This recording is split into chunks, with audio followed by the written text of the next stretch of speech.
రోజుకు 10 టీఎంసీల నీళ్లను తరలించకపోయే ప్రాజెక్టులు వాళ్ళు కొడితే చంద్రశేఖరరావు నిమ్మకు నీరెత్తినట్లుంటే నారాయణపేట నియోజకవర్గంలో గవినోళ్ళ శ్రీనివాస్ అని ఒక సామాన్యమైన రైతుతోని green tribunal, national green tribunal చెన్నైలో కేసు వేయించి ఆ ప్రాజెక్టుల మీద స్టే తీసుకొచ్చి ఈ ప్రాజెక్టులో అనుమతులు లేకుండా, పర్యావరణ అనుమతులు లేకుండా ప్రాజెక్టులు నిర్మిస్తున్నారన్న ప్రాజెక్టుల మీద స్టే ఒక పాలమూరి అతి సామాన్యమైన రైతు కుటుంబం నుంచి ఒక రైతు స్టే తెచ్చిన తర్వాత మేము గగ్గోలు పెట్టి లొల్లి పెట్టి రాళ్లతో కొడతామని పాలమూరు జిల్లా రైతులు తిరగబడ్డ తర్వాత ఆ పిటిషన్లో రాష్ట్ర ప్రభుత్వం పోయి ఇంప్లీడ్ అయింది అధ్యక్ష.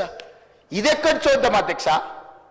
తెలంగాణ హక్కుల కోసం శాశ్వతంగా మనకు అన్యాయం జరిగే నిర్ణయాలు ఆంధ్రప్రదేశ్ తీసుకుంటే ప్రభుత్వం కొట్లాడాల్సింది పోయి ఉద్దండులైన న్యాయ కోవిదులను పెట్టి అడ్డుకోవాల్సింది పోయి వదిలేస్తే ఒక సామాన్యమైన పాలమూరు రైతు నేషనల్ గ్రీన్ ట్రిబ్యునల్లో కేసు వేసి స్టే తీసుకొస్తే పర్యావరణ అనుమతులు ఇవ్వని అప్పుడు పోయి వీళ్ళు విధి లేని పరిస్థితిలో ఇంప్లీడ్ అయినారు అధ్యక్ష. అధ్యక్ష, నేను ఒక మాట గుర్తు చేయదలుచుకున్నాను అధ్యక్ష. చాలా మాట్లాడినారు, ఉండుంటే బాగుండేది, నేను అడుగుండేవాడిని. రోజా గారి ఇంటికి వెళ్ళి రొయ్యల పులుసు తిన్నది ఎవరు అధ్యక్ష? నేనా ఉత్తమ్కుమారెడ్డి గారు అధ్యక్ష? రోజా గారు ఒక్కసారి రొయ్యల పులుసు పెడితేనే తిని రాయలసీమను రతనాలసీమ చేసి వస్తాను చెప్పొచ్చిన మహానుభావుడు ఆయన. నిన్ను పుట్టినప్పటి నుంచి 71 సంవత్సరం వరకు పెంచి పోషించి నీకు బుక్కడి బువ్వ పెట్టి గుండెల్లో పెట్టి ఆదరించి భుజాల మీద మోసి తెలంగాణ రాష్ట్రానికి ముఖ్యమంత్రిని చేసి 2009లో కరీంనగర్ జిల్లా నుంచి వలస వచ్చి మహబూబ్నగర్కు బతకడానికి వచ్చి ఒక్క ఓటేయని మహాప్రభు అంటే నిన్ను ఎంపీగా గెలిపించి మా గుండెల్లో పెట్టుకొని చూసుకొని మేము పల్లకీలో మోసి పార్లమెంటుకు పంపిస్తే మా గుండెల మీద తంతవా? ఇది నీ నీతి, నీ జాతి. నువ్వు వచ్చి ఇక్కడ వచ్చి మమ్మల్ని తప్పుపడతావా? రొయ్యల పులుసు తిన్నందుకే అంత విశ్వాసం చూపిస్తావు. ఒక్కసారి రోజమ్మ పెట్టిన రొయ్యల పులుసుకి నిన్ను మోసినందుకు 2009లో నిన్ను పల్లకీలో మోసి పార్లమెంట్లో పంపించినందుకు మా పాలమూరు జిల్లాకి ఏం చేసినావు? పార్లమెంట్లో నోరు లేకపోయినా, పార్లమూరులో ఊరు లేకపోయినా నిన్ను పార్లమెంటు సభ్యుడిగా మేము ఎన్నుకొని నీకు రాజకీయ భిక్ష పెడితే మా పాలమూరు ఎండబెడతావు, మా కల్వకుర్తి ఎడారిగా మారుతుంది, మా భీమా నెట్టంపాడు కోయిల్ సాగర్, మా నారాయణపేట కోడంగల్ లిఫ్ట్ ఇరిగేషన్ని ఎక్కడికక్కడ పడవ పెడతావా? ఇదా నీ నీతి, నీ జాతి అని నేను వారిని అడగదలుచుకున్నా అధ్యక్ష. అందుకే అధ్యక్ష, ఇవాళ జూరాల నుంచి నీళ్లు తీసుకొని ఉంటే శ్రీశైలం వెనుక జలాలను మనం తీసుకోవాలన్న కుట్ర కేవలం కాంట్రాక్టర్ల కమిషన్ల కక్కుర్తిపడి అమ్ముడు పోకపోయిన ఉంటే ఇవాళ బాజాప్తా రోజుకు 5-6 టీఎంసీలు ఇక్కడ నుంచి మనం తరలించుకుంటే రాయలసీమ కాదు ఆంధ్రప్రదేశ్లో ఎవరున్నా గిలగిలలాడి మన ముందర మొకరిల్లేవాళ్ళు.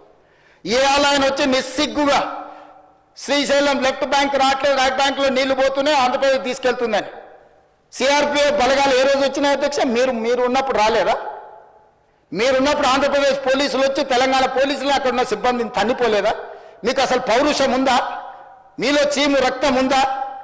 ఆంధ్రప్రదేశ్ నుంచి పోలీస్ సిబ్బంది వచ్చి తెలంగాణ సిబ్బందిని తన్నిపోతే కూడా సిగ్గు లేకుండా ఫామ్ హౌస్లో పండుకున్న మీరు ముఖ్యమంత్రి, మీరు ప్రభుత్వం ఉన్నప్పుడు సిఆర్పిఎఫ్ బలగాలు తిష్ట వేస్తే నాగార్జున సాగర్ ప్రాజెక్టు మీద మన్ను తిన్న పాముల్లాక ఉన్న మీరు ఈరోజు మమ్మల్ని తప్పుపట్టి మీరు చేసిన పాపాలు అన్నిటిని మా నెత్తి మీద నెట్టేసి నోరు ఉంది కదా అని వాగి మమ్మల్ని తప్పుపట్టాలనుకుంటున్నారా?